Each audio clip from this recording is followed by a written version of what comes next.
Hello students, welcome all to the online classes. మీరు first year నుంచి second ఇయర్లోకి enter అయ్యారు, third సెమిస్టర్లోకి enter అయ్యారు.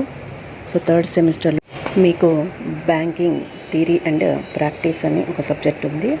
ఈ సబ్జెక్ట్ నేను మీకు టీచ్ చేస్తాను. సో ఏ సబ్జెక్ట్లో అయినా కామన్గా మనకి 5 యూనిట్స్ ఉంటాయి. సో బీటీపీ అంటాం దీన్ని షార్ట్కట్లో. సో బ్యాంకింగ్ థియరీ అండ్ ప్రాక్టీస్లో కూడా 5 యూనిట్స్ సిలబస్ ఉంది. ఫస్ట్ యూనిట్లో వచ్చేసి ఇంట్రడక్షన్ చాప్టర్. ఇందులో మీరు బ్యాంకు పుట్టుక మరియు దాని యొక్క అభివృద్ధి గురించి తెలుసుకుంటారు. అలాగే బ్యాంకు లక్షణాలు, వాణిజ్య బ్యాంకింగ్ యొక్క విధులు, కేంద్ర బ్యాంకుకు మరియు రిజర్వ్ బ్యాంకు యొక్క మధ్య తేడాలు, కంపారిటివ్స్ తెలుసుకుంటారు. నెక్స్ట్ సెకండ్ యూనిట్కి వచ్చేసి బ్యాంకింగ్ విధానాలు, బ్యాంకింగ్ యొక్క నవకల్పనలు, అలాగే offshore banking, internet banking, anywhere banking, ATMs, RTGS గురించి సెకండ్ యూనిట్లో నేర్చుకుంటారు. నెక్స్ట్ థర్డ్ యూనిట్లో వచ్చేసి దేశీయ బ్యాంకర్లు, ఇండిజినియస్ బ్యాంకర్స్ గురించి, అలాగే వడ్డీ వ్యాపారుల గురించి, అగ్రికల్చర్ పరపతి గురించి, కోఆపరేటివ్ బ్యాంకింగ్ గురించి, ఇంకా వివిధ రకాల బ్యాంకింగ్ వ్యవస్థల గురించి ఇందులో నేర్చుకుంటారు. నెక్స్ట్ ఫోర్త్ యూనిట్లో బ్యాంకరు మరియు ఖాతాదారుని మధ్య గల సంబంధం గురించి, relationship between banker and customer మరియు ప్రత్యేక తరహా ఖాతాదారుల గురించి ఈ ఫోర్త్ యూనిట్లో మనం డిస్కస్ చేసుకుంటాము. నెక్స్ట్ లాస్ట్ యూనిట్ ఫిఫ్త్ యూనిట్కి వచ్చేసరికి వసూలు బ్యాంకర్ అండ్ చెల్లింపు banker, collecting banker and paying bankers, దీని గురించి మనం ఫిఫ్త్ యూనిట్లో నేర్చుకుంటాము. సో ఓవరాల్గా మీకు బీటీపీలో 5 యూనిట్స్ సిలబస్ ఉంటుంది. సో ఇప్పుడు మనం ఫస్ట్ యూనిట్లో ఫస్ట్ టాపిక్ గురించి మాట్లాడుకుందాము. ఈరోజు క్లాస్లో మనం దేని గురించి చెప్పుకోబోతున్నామంటే evolution of bank and its futures, banking పుట్టుక మరియు బ్యాంకింగ్ యొక్క అభివృద్ధి మరియు దాని యొక్క లక్షణాల గురించి చెప్పుకున్నాము. అసలు బ్యాంకు అనే పదం ఎక్కడి నుంచి వచ్చింది, ఈ బ్యాంకు అనే కాన్సెప్ట్ ఎప్పుడు స్టార్ట్ అయ్యిందో చూద్దాం. జనరల్గా వ్యాపారస్తులైతే వస్తువులను ఉత్పత్తి చేసి అమ్మి లాభాలను ఆర్జిస్తారు. వ్యాపార సంస్థలు వస్తువులను కొని అమ్మి లాభాలను చేకూర్చుకుంటాయి. కానీ బ్యాంకులు వ్యాపారం చేసే సరుకు ద్రవ్యం, పొదుపు చేసేవారి నుండి పొదుపు రూపంలో ఉన్న ద్రవ్యాన్ని కొని దానిని పెట్టుబడిగా ఉపయోగించే వారికి అమ్మటం, అంటే రుణంగా ఇవ్వడం లాంటి ద్రవ్యంతో వ్యాపారం సాగించి లాభాలను ఆర్జించే సంస్థలే బ్యాంకులు. సో బ్యాంకింగ్ వ్యాపారం అనేది ప్రాచీన కాలం నుంచి ఏదో ఒక రూపంలో ఉంది. మన దేశంలో వేదకాలంలోనే వెండి బంగారు నాణాలను వినిమయం చేయటం, వడ్డీ లేకుండా కూడా అప్పులు ఇవ్వడం అనేది వేదకాలం నుంచి అమల్లో ఉండింది. అయితే ప్రాచీన కాలం నుండే వ్యాపారంగా డిపాజిట్లను స్వీకరించి ద్రవ్యాన్ని వివిధ ప్రదేశాలకు తరలించడం అనేది ఎప్పుడు క్రీస్తు పూర్వం 600 కాలంలోనే బాబిలాన్ దేశంలో బ్యాంకులు, బ్యాంకు నోట్లు ఉండేవని చరిత్రకారులు పేర్కొన్నారు. అయితే బ్యాంక్ అనే పదం మధ్యయుగంలో ఇటలీలో వెనీస్ బ్యాంక్ ప్రారంభించినప్పుడే మొదటిసారిగా వాడుకలోకి వచ్చింది. క్రీస్తు శకం 1157లో బ్యాంక్ ఆఫ్ వెనీస్ ప్రభుత్వ రంగ సంస్థగా రూపుదిద్దుకుంది. అయితే ఇటలీ భాషలో దీన్ని బ్యాంకో అని అనేవారు. ఫ్రెంచ్ భాషలో ఇది బ్యాంకీ అయింది. ఆంగ్లంలో అంటే ఇంగ్లీష్లో బ్యాంకుగా మారింది. అయితే ఓవరాల్గా ఈ బ్యాంక్ అనే పదం ఎక్కడి నుంచి వచ్చిందంటే ఇటలీ నుంచి వచ్చింది. ఏ పదం నుంచి వచ్చింది? బ్యాంకో అనే పదం నుంచి వచ్చింది అని మనం ఇక్కడ చెప్పొచ్చు. తర్వాత 1694లో ఇంగ్లాండ్ దేశంలో బ్యాంక్ ఆఫ్ ఇంగ్లాండ్ ప్రారంభించినప్పుడు ఆధునిక బ్యాంకింగ్కు అంకురార్పణ జరిగింది. అయితే క్రౌథర్ ప్రకారం ఆధునిక బ్యాంకుల ఆవిర్భావం అనేది 3 మూలకాల నుండి జరిగిందని చెప్పొచ్చు. అవి ఏంటి అంటే 1 మర్చెంట్ బ్యాంకర్లు, 2 గోల్డ్ స్మిత్స్ అంటే స్వర్ణకారులు, 3 వడ్డీ వ్యాపారులు. మర్చెంట్ బ్యాంకర్లు ప్రాథమికంగా వర్తకులు. వీరు ఖాతాదారులు తమ దగ్గర నమ్మకంతో భద్రపరిచిన మనీని స్వీకరించి వాటి విలువకు సమానమైన పత్రాలు ఇచ్చేవారు. ప్రజలు ఈ పత్రాలను ఆమోదించేవారు. ఖాతాదారుల సొమ్మును కూడా వీరు ఒక చోటి నుండి మరొక చోటికి తరలించడంలో ఉపయోగపడేవారు. మర్చెంట్ బ్యాంక్స్ దగ్గర నమ్మకంగా దాచుకున్న డబ్బుని వీరు ఒక ప్రదేశం నుండి ఇంకొక ప్రదేశానికి, అంటే ఒకరి నుండి ఒకరికి చాలా భద్రంగా అప్పచెప్పేవారు అన్నమాట. నెక్స్ట్ స్వర్ణకారులు. వీరు తమ ఖాతాదారులకు సంబంధించిన విలువైన బంగారు, వెండి ఆభరణాలను భద్రంగా దాచి వాటి విలువకు సమానమైన రసీదులు ఇచ్చేవారు. వీరు లండన్ బ్యాంకింగ్ వ్యవస్థను అభివృద్ధి చేయడంలో ప్రముఖ పాత్ర వహించారు. ఆ రోజుల్లో ద్రవ్యం అంటే బంగారం, వెండి నాణేలు మాత్రమే.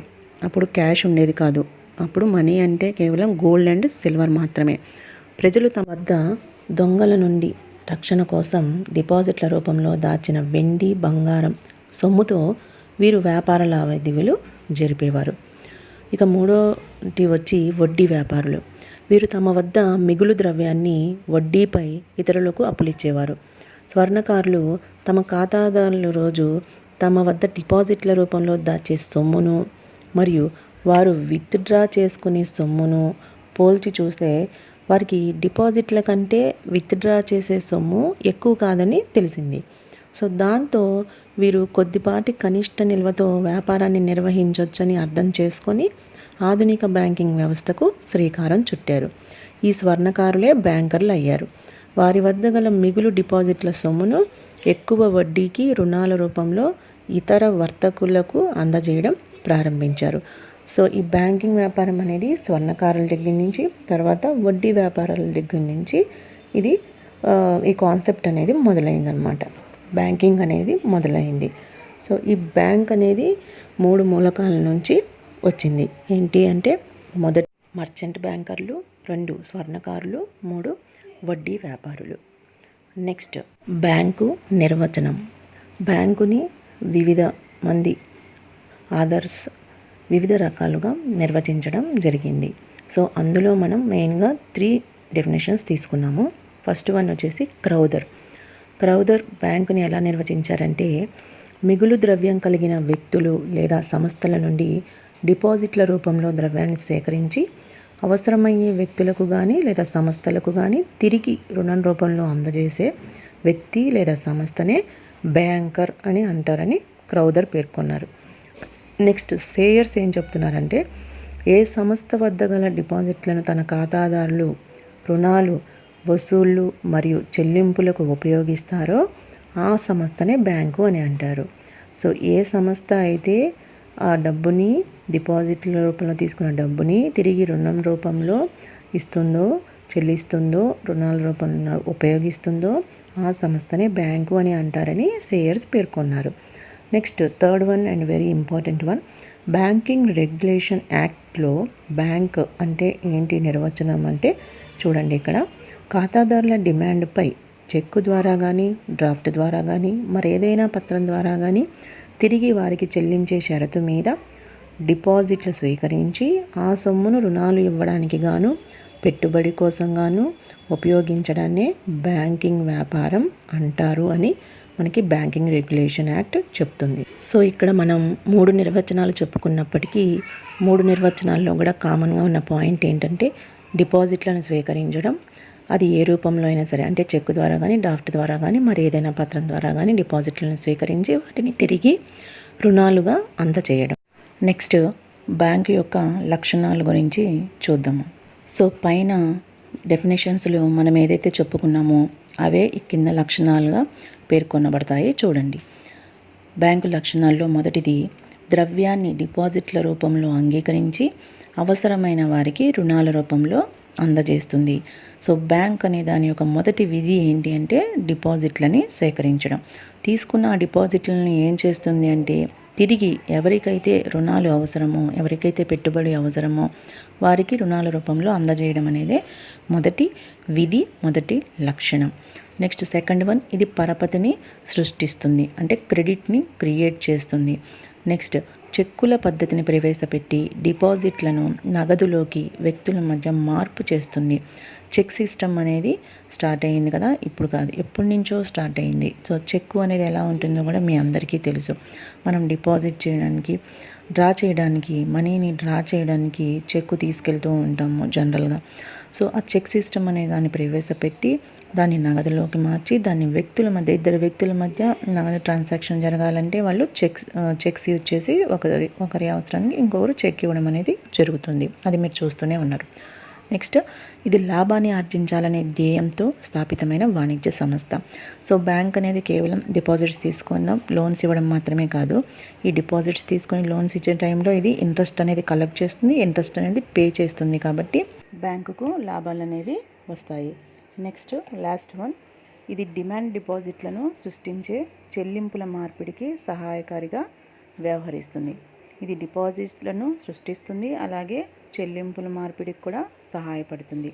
సో ఇవి బ్యాంక్ యొక్క లక్షణాలు. ఇదంతా కూడా నోట్స్లో ఎంటర్ చేసుకోండి. క్లాస్ వింటూనే నోట్స్ ప్రిపేర్ చేసుకోండి. నెక్స్ట్ క్లాస్లో నెక్స్ట్ టాపిక్తో కలుద్దాం. Thank you. Stay home, stay safe.